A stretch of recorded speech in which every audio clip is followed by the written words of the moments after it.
राजनीति, पत्रकारिता, शिक्षा, स्वास्थ्य और न्याय जो हमारे महत्वपूर्ण स्तंभ हैं, वो सारे के सारे स्तंभों का बेड़ा गर्क हो रहा है।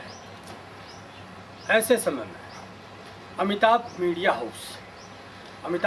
हाउस एक प्रकल्प है मीडिया का जो हम लेकर के आए हैं और जिसका मिशन सेवा और पत्रकारिता में सुधार करना है। इसी अमिताभ मीडिया हाउस के माध्यम से पिछले दिनों पूरे राजस्थान में, पूरे देश में घूम करके हमने कुछ इंटरव्यूज किए हैं। वो इंटरव्यूज ग्लोबल ब्रेन के किए हैं और हमारा जो मिशन है उसका नाम है स्मार्ट इंडिया ग्लोबल ब्रेन। आज जब देश में समाचारों की कतई ज़रूरत नहीं है और समाचारों की जगह अच्छे विचारों के प्रस्फुटन की ज़रूरत है, उनके समाज में प्लांटेशन की ज़रूरत है। उन अच्छे विचारों के लिए अमिताभ मीडिया हाउस का ये स्ट्रगल है और एक प्लेटफॉर्म है smart India global brain.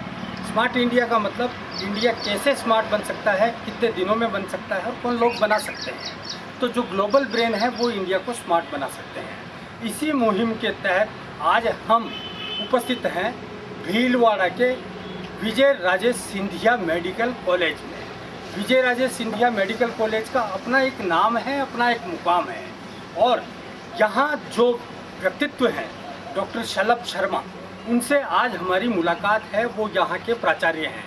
Doctor Shalabh Sharma इससे पूर्व RNT मेडिकल कॉलेज उदयपुर के प्राचार्य रहे और डूंगरपुर में उन्होंने मेडिकल कॉलेज की स्थापना की।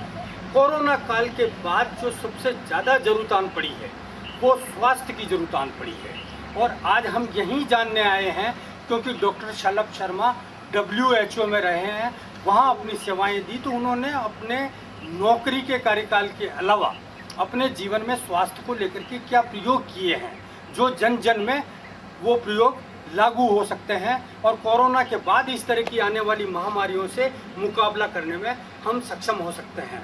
तो आपका स्वागत है विजय राजेश सिंधिया मेडिकल कॉलेज में। मैं Amitabh Joshi, chairman smart India global brain.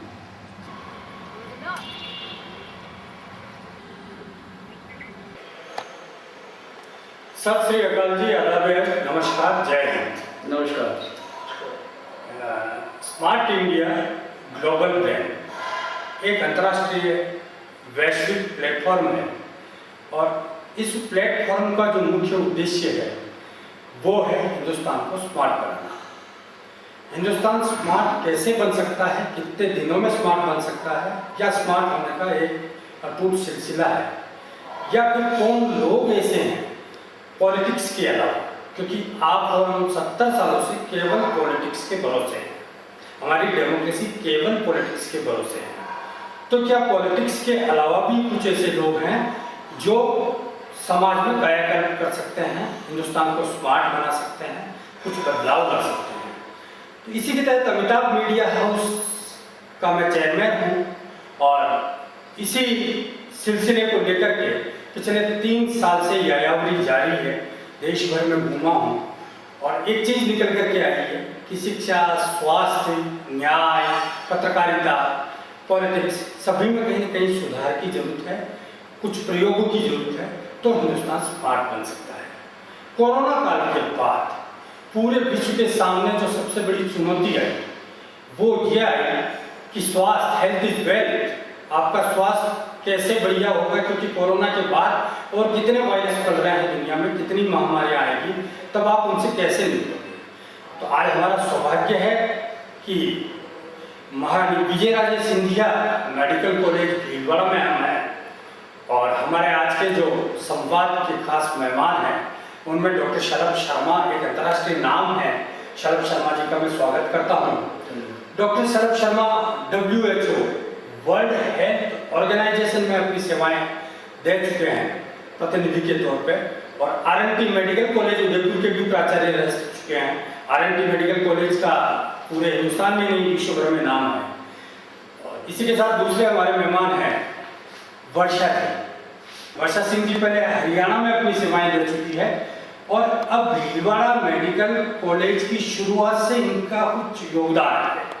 और मेडिकल कॉलेज में जो एक लैब है जो कोरोना के बाद अस्तित्व में आई है, और राजस्थान के सभी जिला मुख्यालयों पर एक इस तरह की लैब होती है जिससे कोरोना की और भी कई तरह की जांचें वहाँ सुलभ रहती है।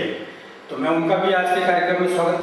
महेश कुमार जी चौधरी हमारे साथ हैं, एसोसिएट प्रोफेसर है मेडिकल कॉलेज में, और इन्हीं मेहमानों के साथ हम आज के बातचीत का सिलसिला शुरू करेंगे। सबसे पहले और सबसे सुलगता हुआ सवाल मेरा डॉक्टर शलभ शर्मा जी से होगा कि डॉक्टर साहब, स्मार्ट इंडिया की क्या अवधारणा है और इंडिया को कैसे स्मार्ट बनाया जा सकता है, और आपके हेल्थ जो सेक्टर है उसका क्या रोल है? हेल्थ सेक्टर का बहुत इम्पोर्टेंट रोल है। इस समय में पूरी दुनिया एक महामारी से लड़ रही है। जैसा कि आपको मालूम है, कोरोना पैंडेमिक पूरे विश्व में हुआ, उसका असर हमारे देश में, हमारे राज्य में, हमारे सभी जिलों में देखने को मिला। और यही हमारा मूल सिद्धांत है कि लोगों को बेहतर से बेहतर स्वास्थ्य सुविधाएं मिले, लोगों की जिंदगी हम बचाने में कामयाब रहें, लोगों का स्वास्थ्य अच्छा रहे और हम रोगों को प्रिवेंट कर सकें। हम जिस विभाग से हैं, हमारा मेन उद्देश्य ये है कि हम लोगों में हो ही नहीं, उनमें इस तरह की अवेयरनेस, इस तरह का बिहेवियर चेंज हम लोगों में लाएं कि जिससे कि लोगों में इस तरह की जो संक्रामक रोग हैं वो नहीं हो या कम से कम हो, और उससे कम किसी व्यक्ति की मृत्यु नहीं हो। जी, उसी दिशा में हमारा ये मेडिकल कॉलेज ने बहुत अभूतपूर्व कार्य किया है। कोरोना पैंडेमिक से सामना करने में हमारी जो लैब स्थापित हुई है मेडिकल कॉलेज के अंदर, शुरू से अप्रैल 20 से वो पूरे जिले की जो है जांचें करती हैं। उसकी इंचार्ज डॉक्टर वर्षा सिंह हैं, प्रोफेसर माइक्रोबायोलॉजी।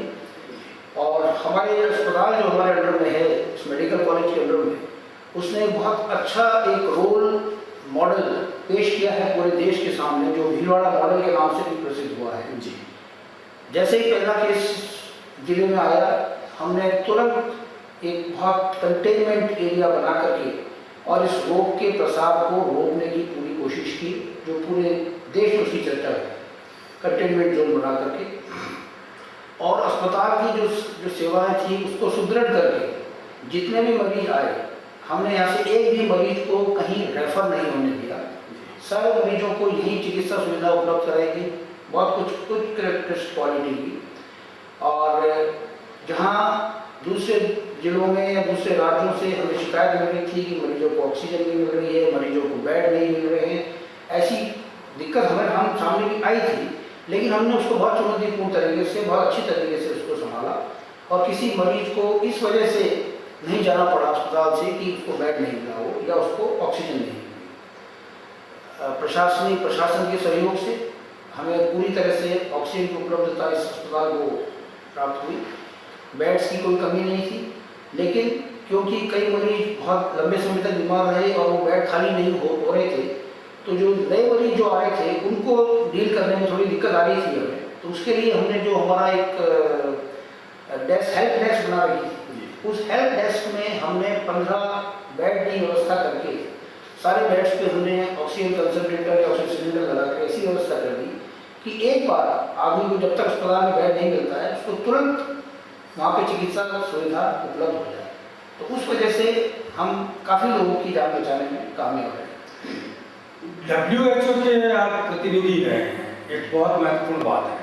और पोलियो उन्मूलन अभियान जो चला था, उसकी पहली टीम में आप शुमार थे। वहाँ के आपके क्या अनुभव हैं, ये आप हमें बताइए। और दूसरा इसी के साथ मैं जोड़ना चाहूँगा कि रिसर्च में कमी आ रही है देश भर में, तो मेडिकल कॉलेज भी धड़ल्ले से खुल तो रहे हैं, पर वहाँ रिसर्च की क्या स्थिति है? देखिए, जहाँ तक WHO का सवाल है, मैं अपने आपको खुशकिस्मत समझता हूँ कि WHO वैसे तो एक टेक्निकल एडवाइजरी बॉडी है जो देशों को, सारे कंट्रीज को एडवाइस करती है कि डिजीज कैसे प्रिवेंट करनी है या उसको कैसे हमें डील करना है। लेकिन पहली बार ऐसा हुआ जब ये पोलियो उन्मूलन कार्यक्रम हमारे देश में लागू हुआ। जी। तो WHO ने पहली बार स्वयं अपनी मौजूदगी में हम लोगों को लेकर के एक टीम बनाई। उस टीम ने पूरे देश में काम किया और उसका नतीजा ये रहा, थोड़ा डिले जरूर हुआ क्योंकि पॉलिटिकल विल की थोड़ी कमी थी शुरू में, लेकिन हम उस पर हम सफलता पा सके और भारत ही नहीं पूरे साउथ ईस्ट एशिया रीजन से हम 2013 में पोलियो का उन्मूलन कर पाए।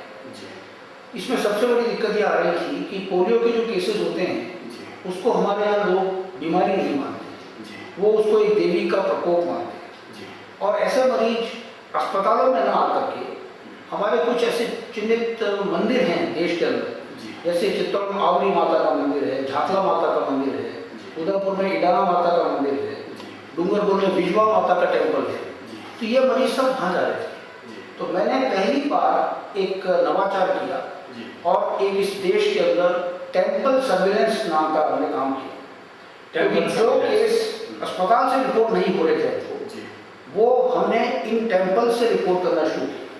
और WHO के कई सलाहकार, कई बड़े बड़े लोग आकर के अचंभित थे देख करके कि ये जो उसको हम एक्यूट फ्लैसिड पैरालिसिस बोलते थे जिस केस को, वो हमें अस्पताल से रिपोर्ट नहीं हो करके और इन मंदिरों से रिपोर्ट होती थी। तो एक टेम्पल सर्विलेंस नाम की चीज़ जो है वो मैंने इजाद की थी उस समय, और उसका सहयोग पूरे देश के अंदर हमने सारे टेम्पल्स को रजिस्टर किया, जहाँ पे इस तरह के टेम्पल समय मिले, और उससे हमें बहुत तेज़ी से हमें केसेस रिपोर्टिंग हुई, केसेस के टाइम से जांच कर पाए, उनके स्कूल सैंपल ले पाए बच्चों के, और हम प्रूव कर पाए कि ये बच्चे जो है ये पोलियो से ग्रसित नहीं है, किसी अन्य वजह से इनको लगा हुआ है।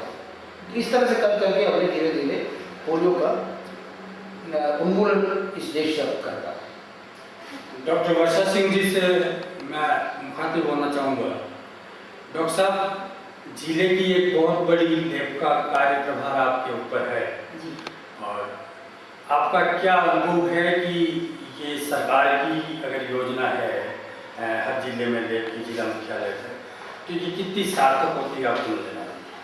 जब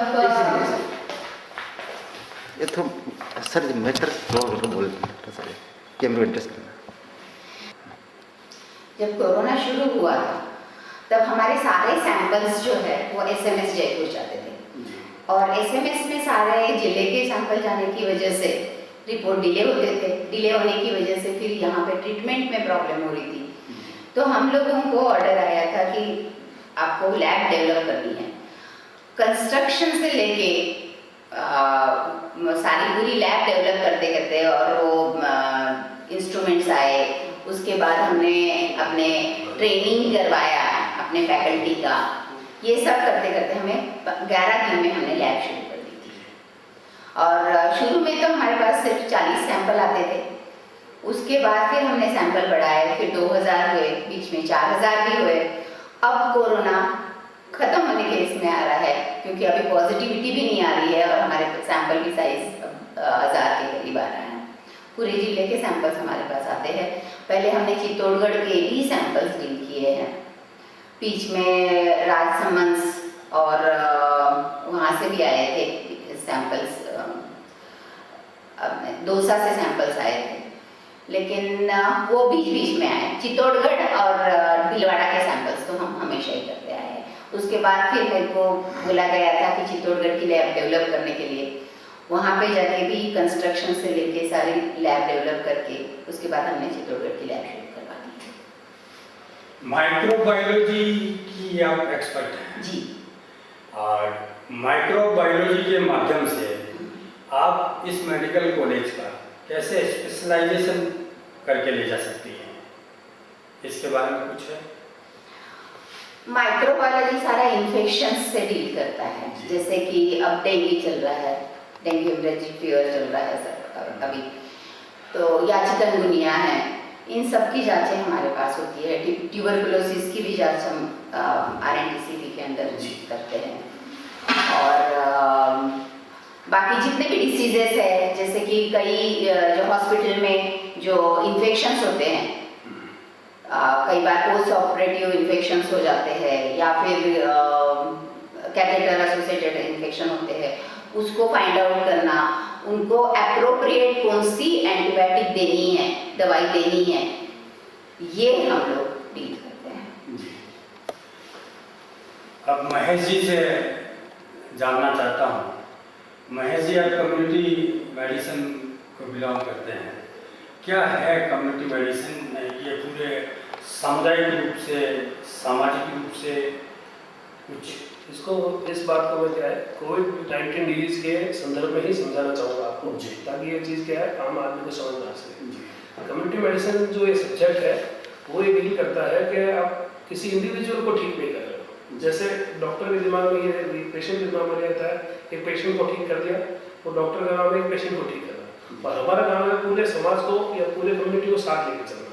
ये चीज़ आगे नहीं बढ़े, 1 से 4 लोगों में नहीं हो, 4 में हो तो कैसे उसको प्रिवेंट कर सकते हैं, ये सब चीज़ें होती है। इस दौरान हमने जो ये कोविड-19 डिजीज है उसमें हमारा ये रोल था, जैसे कॉन्टैक्ट ट्रेसिंग आपने नाम सुना, उसमें क्या होता है कि एक आदमी को अगर बीमारी हो जाती है कोविड-19 तो उससे संबंधित या आसपास रहने वाले सबको ये हो सकती है, तो उन सब का हम डिटेल लेते थे, कौन कौन उसके कांटेक्ट में रहा, और जितने भी लोग उनके कांटेक्ट में रहते हैं उनकी भी जांच कराते हैं, फिर उनका भी इलाज होता है, फिर उनको थोड़े दिन के लिए क्वारंटाइन सेंटर में रखा जाता है।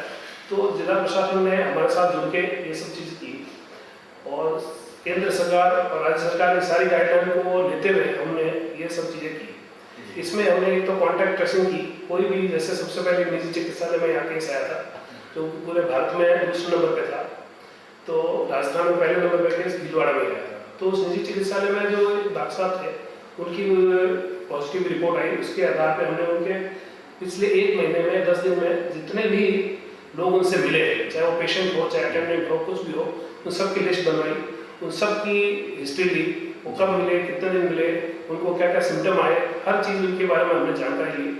और जिनको भी उससे हमने ट्रेसिंग जब की तो हमको पता चला कि 16-17 लोगों को उनके बाद में भी हो गया, तो हम फिर उन 16-17 लोगों की ट्रेसिंग करके हमने 5,500 लोगों की ट्रेसिंग की, जिसमें जिला प्रशासन पूरा मुख्य भूमिका में था। उन्होंने पूरा सहयोग दिया, हमारा भी सहयोग लिया उन्होंने, और जिसमें CMHO साहब का मेन रोल है, और हम लोगों ने उनके साथ जुड़ के ये काम किया। तो 5,500 लोगों के हमने कॉन्टैक्ट ट्रेसिंग, जो लोग उसमें डिजीज वाले निकले उनको हमने हॉस्पिटल में एडमिट कराया और उनको दवाएं दी गई, और जो उनके कॉन्टैक्ट थे उनको उन्होंने क्वारंटाइन सेंटर भेजा। क्वारंटाइन सेंटर में वो 14 दिन के लिए रहते हैं, ताकि अगर किसी को सिम्टम नहीं हो और वो बाद में आने वाले हो तो वो सामान्य जनता के कॉन्टैक्ट में नहीं है, जिससे क्या होगा दूसरे लोगों को इन्फेक्शन वो नहीं फैला। ये चीज़ें हमने सिर्फ यहाँ मैं कहना चाहूँगा कि केवल कोरोना में ही सारी बात का फोकस नहीं है। आपका मेडिकल कॉलेज है, और मेडिकल कॉलेज राजस्थान में, हिंदुस्तान में और भी है, लेकिन इस मेडिकल कॉलेज को आप कैसे प्रयोग करके ऊपर लाएंगे? क्योंकि आने वाले भविष्य में वायरस और भी आ सकते हैं, केवल कोरोना नहीं, इसके अलावा कई तरह के वायरस आएंगे। एकदम आप सही कह रहे हैं। तो आपकी क्या किस तरह की ये वेरिएंट नहीं है, आप सही कह रहे हैं। अभी तो इसके भी बहुत सारे वेरिएंट आ सकते हैं, जैसा कि अपन पढ़ रहे हैं, समझ रहे हैं, और दूसरी बीमारी भी आ सकती है।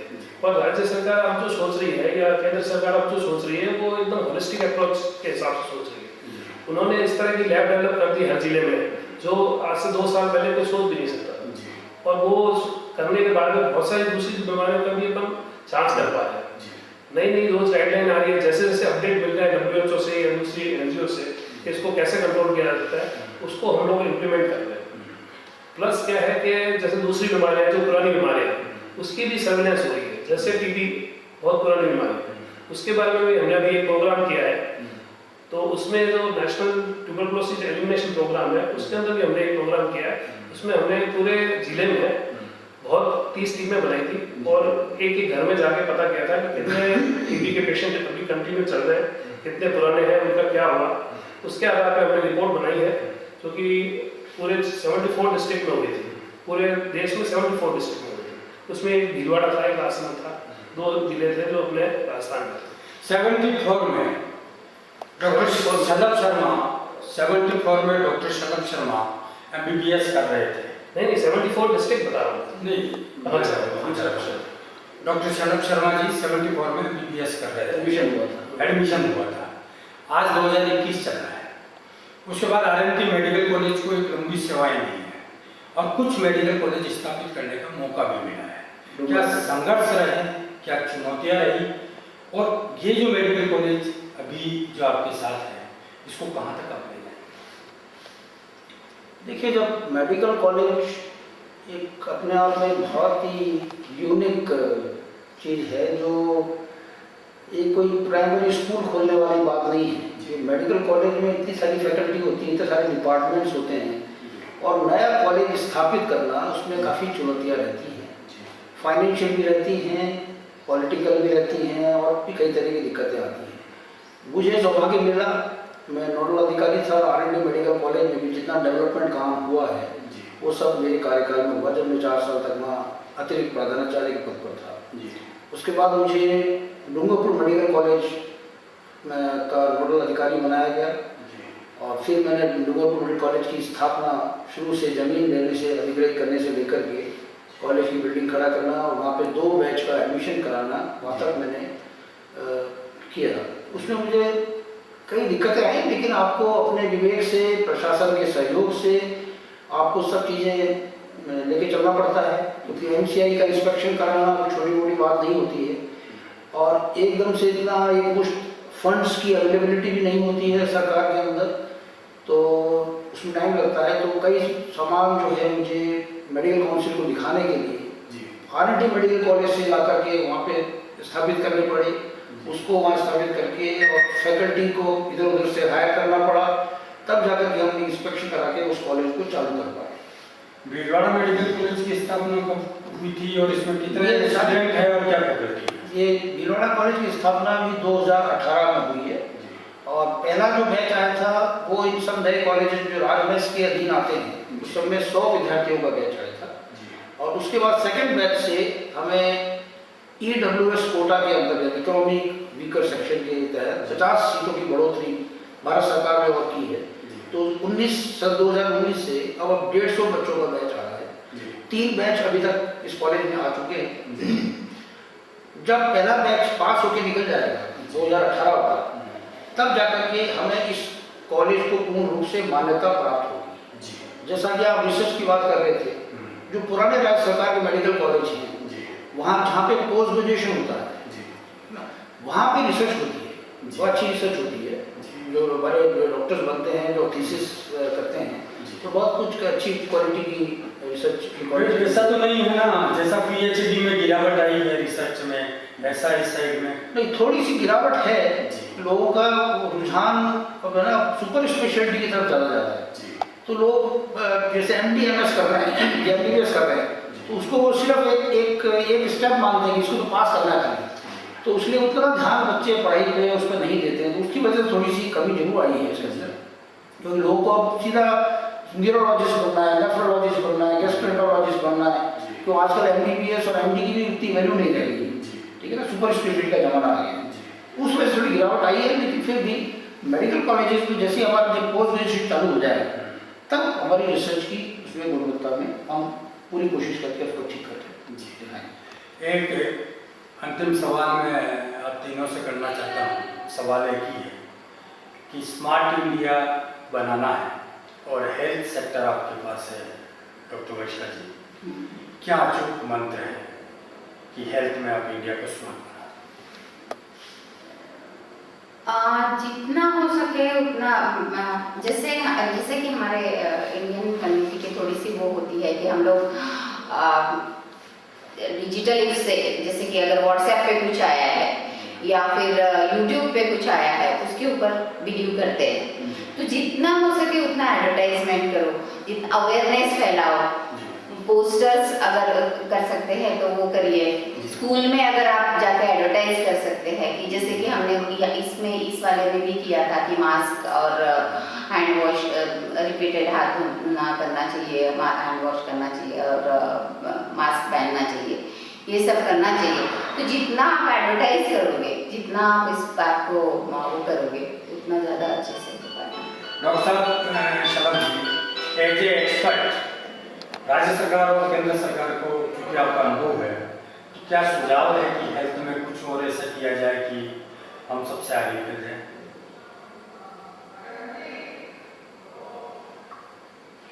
हमारे मेडिकल कॉलेज जो है आइडियल बन के निकले सारे। देखिए, मैं कुछ चीज़ मैं महसूस करता हूँ जी कि आजकल ब्यूरोक्रेसी बहुत ज़्यादा मतलब डोमिनेट कर रही है। जी, जैसे कोरोना भी हुआ तो मैंने देखा कि कई बड़े बड़े प्लेटफॉर्म्स के ऊपर जी जहाँ पे कम्युनिटी फिजिशियंस को, माइक्रोबायोलॉजिस्ट को, फिजिशियंस को उनको होना चाहिए था विचार करने के लिए, उनकी कमी देखी गई जी। और ज़्यादातर प्रोग्राम सारा एज ए मैकेनाइज वे में चलाया गया इसको, जो इसमें ज़्यादातर सरकारी तंत्र के द्वारा उस तरह चलाया गया। तो ज़्यादा से ज़्यादा श्रेय लेने की होड़ वो तो मैं नहीं बोल सकता हूँ, लेकिन जो एक्सपर्ट्स हैं इन सब्जेक्ट्स जी उनको थोड़ी तवज्जो जब तक नहीं मिलेगी, उनको एक अच्छा प्लेटफॉर्म नहीं मिलेगा जी और उनको एक खुला वातावरण नहीं मिलेगा जी। जहाँ उनकी बात को समझा जाए और उस पर अमल लगाया जाए, जी तब तक थोड़ी सी दिक्कत है। बाकी आप उनको खुला मंच दीजिए जी और हम जैसे जो सब्जेक्ट एक्सपर्ट्स हैं उनको वहाँ बुलाइए, जी। तो जरूर ऐसी कोई बात निकल के आएंगी जिससे कि हम स्वास्थ्य के क्षेत्र में और ज़्यादा अग्रसर हो सकें। डॉक्टर साहब महेश जी, बजट के क्या हालात है? सारे मेडिकल कॉलेज को दिए जाने वाला बजट चाहे वो राज्य सरकारों से मिलता हो, भारत सरकार से, किसी अदर एजेंसी से, क्या पर्याप्त रहता है? बजट के बारे में जितना मेरे को जानकारी है, मेरे हिसाब से यहाँ पे पर्याप्त बजट है। और कोरोना के ये 2 साल के बाद जी सरकार ने हेल्थ बजट को तब सोचना शुरू कर दिया है। जी यहाँ पे और भी नए मेडिकल कॉलेज राजस्थान में और दूसरे राज्यों में खोले जा रहे हैं, जी। तो बजट की कोई कमी नहीं है।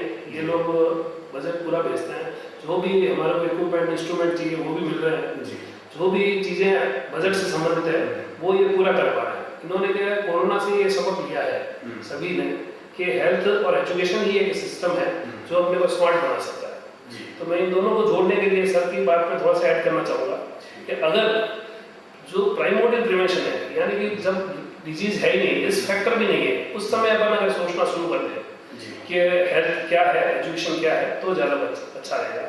मेरे कहने का मतलब ये है, प्राइमोडियल प्रिवेंशन का मतलब ये होता है कि जब रिस्क फैक्टर भी नहीं है, यानी कि वो बच्चा, उसको भी कोई बीमारी नहीं है, उसको आप सिखाओ हेल्थ क्या होती है, हेल्थ के एडवांटेज क्या होते हैं, हेल्थ को कैसे मेंटेन किया जा सकता है, कैसे आप लंबी उम्र बिना बीमारी के जी सकते हो, वो चीज़ उसको अगर सिखाएंगे तो अपना इंडिया स्मार्ट हो जाएगा। जी तो जो अपना फोकस है वो बच्चों के एजुकेशन पे होना चाहिए, उनको हेल्थ के बारे में सिखाएं, जी। तो उससे हमारा इंडिया स्मार्ट होगा। बहुत ही खूबसूरत संवाद, बहुत लाजवाब बातचीत, वर्ल्ड के अच्छे एक्सपर्ट डॉक्टर शलभ शर्मा जी और उनकी टीम के साथ आज के इस कार्यक्रम को यही समाप्त करते हैं। धन्यवाद, नमस्कार। दर्शक